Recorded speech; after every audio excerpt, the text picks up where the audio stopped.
નમસ્કાર વાલા વિદ્યાર્થી મિત્રો, સ્વાગત છે તમારું મેથ્સ એન્ડ ઇંગ્લિશ યુટ્યુબ ચેનલમાં. આજે આપણે ધોરણ 7માં ગણિત વિષયના અસાઇનમેન્ટમાંથી પ્રશ્ન નંબર 4 દાખલા નંબર 4 નીચેની બાબતોની પદાવલી લખો તેનું સોલ્યુશન કરવાના છીએ. જો વિદ્યાર્થી મિત્રો તમે આપણી યુટ્યુબ ચેનલ મેથ્સ એન્ડ ઇંગ્લિશમાં નવા આવેલા હોવ તો અત્યારે જ આપણી યુટ્યુબ ચેનલને સબસ્ક્રાઇબ અવશ્યથી કરી લેજો. ચાલો તો હવે આપણે સોલ્યુશનની શરૂઆત કરીએ.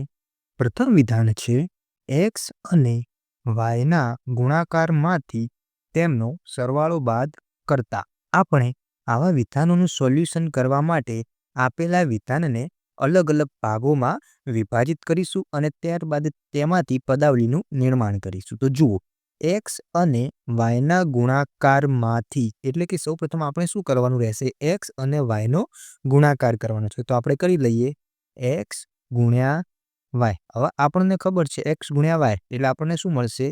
એક્સ વાય એટલે કે આ બેનો ગુણાકાર જ છે. માંથી જ્યારે પણ માંથી આવે એટલે હંમેશા પાછળ બાદબાકી આપણે મૂકી દેવાની. તેમનો સરવાળો બાદ કરતા. તેમનો સરવાળો કોનો સરવાળો? તો કે એક્સ અને વાયનો. તો આપણે આટલે લખીશું એક્સ વત્તા વાયનો સરવાળો. તો આપણને પદાવલી મળી ગઈ એક્સ વાય ઓછા કૌંસમાં એક્સ વત્તા વાય, જે આપણો છે જવાબ. ત્યારબાદ વિધાન નંબર 2 છે એક્સના 2 ગણામાંથી વાયના 3 ગણા બાદ કરી 5 વડે ભાગતા. તો આને પણ આપણે ટુકડામાં વિભાજિત કરીએ તો પ્રથમ ટુકડો લઈએ એક્સના 2 ગણામાંથી. એક્સના 2 ગણા એટલે કે મળશે આપણને 2x. અને આપણે વાત કરી દીધી છે કે માંથી આવે એટલે હંમેશા આપણે બાદ બાકી મૂકી દેવાની. અને વાયના 3 ગણા એટલે કે 3y.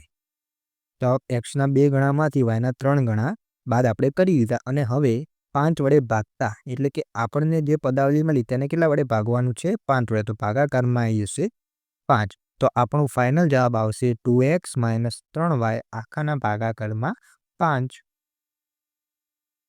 ત્યારબાદ વિધાન નંબર 3 છે એક્સમાંથી વાય બાદ કરી પરિણામના અડધામાંથી 5 બાદ કરતા. તો સૌપ્રથમ આપણે લખીએ એક્સમાંથી વાય બાદ એટલે કે એક્સ ઓછા વાય કરી પરિણામના અડધામાંથી એટલે કે આપણને જે આ પરિણામ મળ્યું એક્સ ઓછા વાય આના અડધા. હવે અડધા એટલે શું? તો કે એને આપણે 2 વડે ભાગવાના.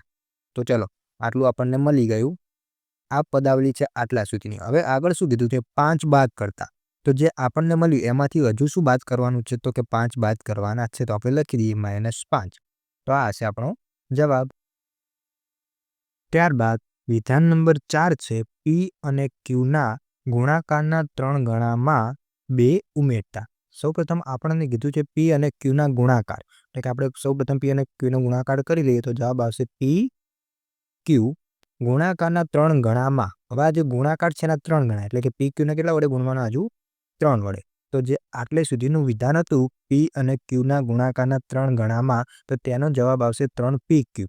હવે આમાં 2 ઉમેરતા એટલે કે જે આપણને જવાબ મળ્યો તો 3 પી ક્યુ એમાં પણ હજુ કેટલા ઉમેરવાના? +2 ઉમેરવાના છે એટલે હંમેશા પ્લસ કરવાના અને 2 ઉમેરવાના એટલે +2. તો આપણો જવાબ આવશે 3 પી ક્યુ +2. ત્યારબાદ વિધાન 5 જુઓ એક્સ અને વાયના સરવાળાના વર્ગમાંથી 3 બાદ કરતા. આપણને કીધું છે એક્સ અને વાયના સરવાળા એટલે સૌપ્રથમ આપણે કરી દઈશું એક્સ વત્તા વાય એટલે એક્સ અને વાયના સરવાળાના વર્ગમાંથી. હજુ પણ આ સરવાળાનો શું કરવાનો છે? આપણે વર્ગ કરવાનો છે. એટલે આપણો જવાબ આવશે એક્સ + વાય આખાનો વર્ગ માંથી 3 બાદ કરતા. એટલે આમાંથી પણ હજુ શું બાદ કરવાનું છે? 3. એટલે આપણે લખી દઈશું -3. તો આપણો ફાઇનલ જવાબ આવશે એક્સ + વાય આખાનો વર્ગ -3. ત્યારબાદ વિધાન 6 છે એક્સના ઘનમાંથી વાયનો વર્ગ બાદ કરી પરિણામને 2 વડે ભાગતા. તો સૌપ્રથમ આપણને કીધું છે એક્સના ઘનમાંથી. તો આપણે લખશું એક્સનો ઘન. ઘન એટલે 3 ઘાત. તો એક્સની 3 ઘાત માંથી વાયનો વર્ગ બાદ કરતા એટલે કે આ એક્સની 3 ઘાતમાંથી બાદ શું કરવાનું છે? વાયનો વર્ગ. વર્ગ એટલે વાયની 2 ઘાત. જે આ બાદ કર્યું એ પરિણામને 2 વડે ભાગતા. એટલે આ જે આપણને પરિણામ મળ્યું છે આને હજુ કેટલી વડે ભાગવાનું છે? 2 વડે. તો ભાગાકારમાં આવશે 2. તો આપણો ફાઇનલ આન્સર આવશે એક્સની 3 ઘાત ઓછા વાયની 2 ઘાત આખાના ભાગાકારમાં 2. ત્યારબાદ છે વિધાન 7 x અને y ના સરવાળાને 6 વડે ગુણતા. તો સૌપ્રથમ આપણે x અને y નો સરવાળો કરીશું એટલે કે જવાબ મળશે x વત્તા y. હવે આ જે સરવાળો આવે છે તેને 6 વડે ગુણવાનું છે એટલે x વત્તા y આખાને આપણે ગુણી દઈશું 6 વડે એટલે આપણો જવાબ આવશે 6 કૌંસમાં x વત્તા y. ત્યારબાદ વિધાન નંબર 8 x ના અડધામાં 7 ઉમેરતા. x ના અડધાનો મતલબ થાય ભાગાકારમાં આવશે 2 એટલે x ભાગ્યા 2. આમાં શું કરવાનું છે તો કે 7 ઉમેરતા એટલે કે સરવાળો કરવાનો એટલે આપણે કરી દઈશું +7. તો આપણો જવાબ આવશે x ભાગ્યા 2 વત્તા 7.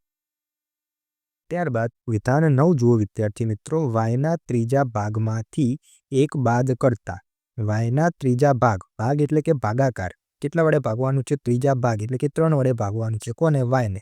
તો આપણે લખી દઈશું y ભાગ્યા 3 માંથી એટલે કે હંમેશા બાદ બાકી આવશે 1 બાદ કરતા એટલે આપણે લખી દઈશું 1. તો આપણો જવાબ આવશે y ભાગ્યા 3 ઓછા 1. ત્યારબાદ વિધાન 10 જુઓ. x નો ચોથો ભાગ અને y ના પાંચમા ભાગનો સરવાળો કરતા.